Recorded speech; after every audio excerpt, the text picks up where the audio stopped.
سلام اور آداب۔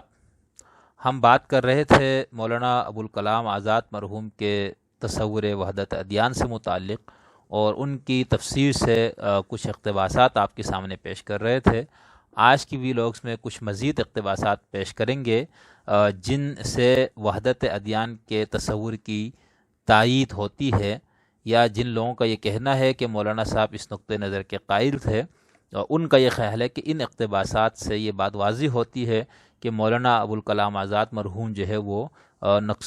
تصور وحدت ادیان کے قائل تھے۔ وحدت دین کے تو سب قائل ہے کہ ایک ہی دین سب کو ملا تھا، لیکن باقی ادیان کے اندر تحریف ہو چکی ہے، اور اس وقت محفوظ جو دین ہے وہ صرف اسلام ہے۔ لیکن وحدت ادیان کا نقطۂ نظر اس سے تھوڑا سا وسیع ہے، جس کے اندر یہ ہے کہ اب بھی تمام ادیان کے اندر سچائی موجود ہے۔ تو مولانا ابوالکلام آزاد کی کچھ مزید اقتباسات میں آپ کے سامنے پیش کرتا ہوں۔ ترجمان القرآن کے صفحہ نمبر 180 پر مولانا لکھتے ہیں، اسی لیے وہ ہدایت کی ان تمام صورتوں سے یک قلم انکار کرتا ہے جو اس اصل سے منحرف ہو کر طرح طرح کی مذہبی گروہ بندیوں اور متخالف ٹولیوں میں بٹ گئی ہیں، اور سعادت و نجات کی عالمگیر حقیقت خاص گروہوں اور حلقوں کے میراث بنا لی گئی ہے۔ وہ کہتا ہے، انسانی بناوٹ کی یہ الگ الگ راہیں ہدایت کی راہ نہیں ہو سکتی۔ ہدایت کی راہ تو وہی عالمگیر ہدایت کی راہ ہے۔ اسی عالمگیر ہدایت وہی کو وہ الدین کے نام سے پکارتا ہے، یعنی نوع انسانی کے لیے حقیقی دین، اور اسی کا نام اس کی زبان میں الاسلام ہے۔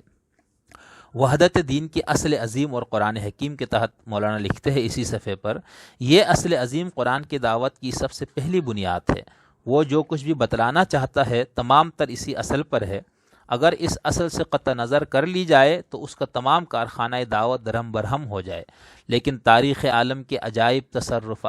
تصرفات میں سے یہ واقعہ بھی سمجھنا چاہیے کہ جس درجہ قرآن نے اس اصل پر زور دیا تھا، اتنا ہی زیادہ دنیا کی نگاہوں نے اس سے اعراض کیا۔ حتیٰ کہ کہا جا سکتا ہے آج قرآن کی کوئی بات بھی دنیا کی نظروں سے اس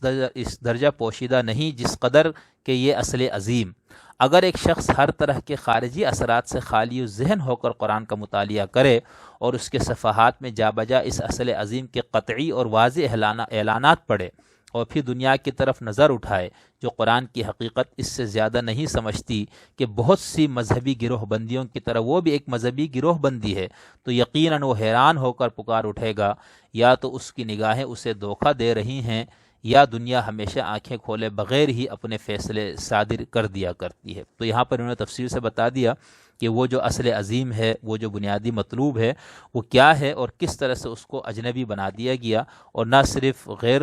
لوگ بلکہ جو اس کتاب کے وارث ہونے کے دعوے دار ہے، ان کے نظروں سے بھی یہ چیز پوشیدہ ہو گئی، اور انہوں نے بھی اسلام کو باقی گروہوں کی طرح ایک گروہ سمجھ لیا، جبکہ ان کا خیال ہے کہ یہ اس طرح سے نہیں، یہ اس عالمگیر قانون سعادت کو زندہ کرنے اور اس کو بیان کرنے آیا تھا جو تمام کتابوں کے اندر، تمام مذاہب کے پاس وہ عالمگیر قانون سعادت یعنی خدا پرستی اور نیک عملی کی راہ وہ موجود ہے۔ صفحہ نمبر 191 پر لکھتے ہیں، اچھا جب تمام مذاہب کا اصل مقصد ایک ہی ہے اور سب کی بنیاد سچائی پر ہے، تو پھر قرآن کے ظہور کی ضرورت کیا تھی؟ وہ کہتا ہے، اس لیے کہ اگرچہ تمام مذاہب سچے ہیں، لیکن تمام مذاہب کے پیرو سچائی سے منحرف ہو گئے ہیں، اس لیے ضروری ہے کہ سب کو ان کی گمشدہ سچائی پر اثر نو جمع کر دیا جائے۔ اس سلسلے میں اس نے پیروان مذاہب کی تمام گمراہیاں ایک ایک کر کے گنائی ہیں۔ وہ اعتقادی اور عملی دونوں طرح کی ہے۔ من جملہ ان کے ایک سب سے بڑی گمراہی جس پر جا بجا زور دیتا ہے، وہ ہے جسے اس نے تشیع اور تخرب کے الفاظ سے تعبیر کیا ہے۔ عربی میں تشیع اور تہذب کے معنی یہ ہیں کہ الگ الگ جتھے بنا لینا اور ان میں ایسی روح کا پیدا ہو جانا جسے اردو میں گروہ پرستی کی روح سے تعبیر کیا جاتا ہے۔ اگلے صفحے پہ لکھتے ہیں، تشیع اور تہذب کی گمراہی سے کیا مقصود ہے، اسے پوری وضاحت سے سمجھ لینا چاہیے۔ وہ کہتا ہے، خدا کے ٹھہرائے ہوئے دین کی حقیقت تو یہ تھی کہ وہ نوع انسانی پر خدا پرستی اور نیک عملی کی راہ کھولتا تھا، یعنی خدا کے اس قانون کا اعلان کرتا تھا کہ دنیا کی ہر چیز کی طرح انسانی افکار و اعمال کے بھی خواص و نتائج ہے۔ تو یہ بہت انہوں نے آگے تفصیل کے ساتھ لکھا ہے کہ اسلام کی روح سے نجات و سعادت کے لیے کسی ایک گروہ میں، کسی ایک جتھے میں ہونا ضروری نہیں ہے، بلکہ خدا پرستی اور نیک عملی ہے جس کو اپنا کر انسان نجات اور سعادت کو حاصل کر سکتا ہے۔ اسی حوالے سے صفحہ نمبر 336 سے ایک مزید اقتباس آپ کے سامنے پیش کروں گا، جس کے اندر اس بات کو بہت زیادہ وضاحت کے ساتھ اور بہت زیادہ دو ٹوک الفاظ میں انہوں نے اس کو بیان کیا ہے۔ ہاں، اہل کتاب میں جو لوگ ایمان اور عمل کی سچائی رکھتے ہیں، ٹھیک ہے، اہل کتاب میں جو لوگ ایمان و عمل کی سچائی رکھتے ہیں، ضروری ہے کہ اپنی نیک عملی کا نیک اجر پائیں۔ خدا کا قانون مکافات کسی خاص گروہ اور نسل ہی کے لیے نہیں ہے، بلکہ تمام نوع انسانی کے لیے ہے۔ جو انسان بھی راست باز اور نیک کردار ہوگا، خدا کے حضور اپنا اجر پائے گا۔ یہ تو بالکل کلیئر اور واضح ہے۔ اسی طرح مولانا ابوالکلام کی ایک کتاب ہے جامع الشواہد فی دخول غیر المسلم فی المساجد، اس میں انہوں نے ہندو مذہب سے متعلق لکھا ہے، بہرحال جمہور کے نزدیک مشرکین عجم بھی شبہ اہل کتاب میں داخل ہیں، اس لیے ہندوستان کے ہندوؤں کا شمار بھی قطعاً اس صنف میں ہوگا، اور جو بات مجوسیوں کے لیے جائز رکھی گئی ہوگی وہ ان کے لیے بدرجہ اولا جائز ہوگی۔ جب باوجود پرستش آتش